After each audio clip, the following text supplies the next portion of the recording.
साथियों, मेरे लिए और बीजेपी के लिए वारंगल हमेशा से बहुत खास रहा है। 40 साल पहले जब बीजेपी के 2 एमपी थे, उनमें से एक सांसद, एक एमपी हनुमकोंडा से ही थे। बीजेपी आपका ये आशीर्वाद इसने कभी नहीं भूल सकती। जब भी कोई मुश्किल आई है, वारंगल के लोगों ने हमेशा बीजेपी का साथ दिया है और इसलिए बीजेपी वारंगल को बीआरएस और कांग्रेस के शिकंजे से बाहर निकालने में कोई कसर बाकी नहीं छोड़ेगी।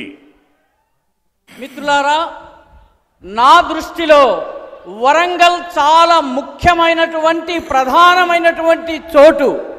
ఎందుకంటే 40 సంవత్సరాల క్రితము బీజేపీకి ఇద్దరే ఎంపీలు ఉన్నప్పుడు అందులో ఒకరు మన హనుమకొండ నుంచి మన కీర్తిశేషులు జంగారెడ్డి గారు.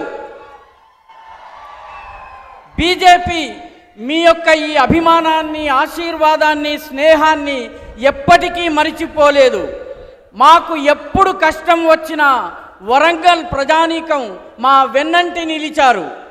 అందుకే బీజేపీ వరంగల్లో బీఆర్ఎస్ కాంగ్రెస్ యొక్క ఇనప గుప్పటి నుంచి వరంగల్ని బయటకు తీసేందుకు సర్వ ప్రయత్నాలను చేయబోతోంది. साथियों, आज आप सबके सामने विकसित भारत, विकसित तेलंगाना का सपना है। आप चाहते हैं ना कि भारत विकसित बने? आप चाहते हैं ना भारत विकसित बने? आप चाहते हैं ना भारत विकसित बने?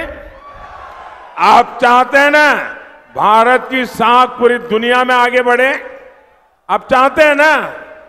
आप चाहते हैं ना कि आपके बच्चों का भविष्य उज्जवल हो? आप चाहते हैं आपके बच्चों का भविष्य उज्जवल हो? आजकल आप देख रहे हैं विश्व किस हालात से गुजर रहा है।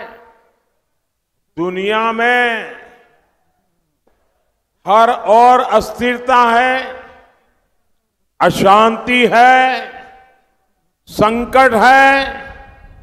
ऐसे में क्या देश की कमान गलत हाथों में दी जा सकती है? इसलिए ही देश कह रहा है, फिर एक बार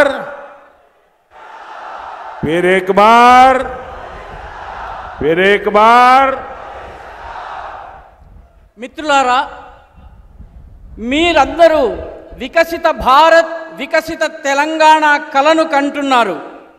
మీరందరూ భారతదేశం అభివృద్ధి చెందాలని కోరుకుంటున్నారా? మీరు భారతదేశం యొక్క ప్రతిష్ట ప్రపంచమంతా వ్యాప్తం కావాలని కోరుకుంటున్నారా? అదేవిధంగా మీ పిల్లల భవిష్యత్తు ఉజ్వలంగా ఉండాలని మీరు కోరుకుంటున్నారా? ఈ రోజుల్లో ప్రస్తుత పరిస్థితుల్లో మీరు చూస్తున్నారు ప్రపంచం ఎలాంటి పరిస్థితుల్లోంచి వెళ్తోందో. ప్రపంచమంతటా అస్థిరత, అశాంతి, భయాందోళనలు, విపత్తులు ఉన్నాయి. ఇలాంటి పరిస్థితుల్లో దేశం యొక్క కార్యభారము, దేశం యొక్క పూర్తి శక్తి తప్పుడు చేతుల్లోకి వెళ్ళకూడదు.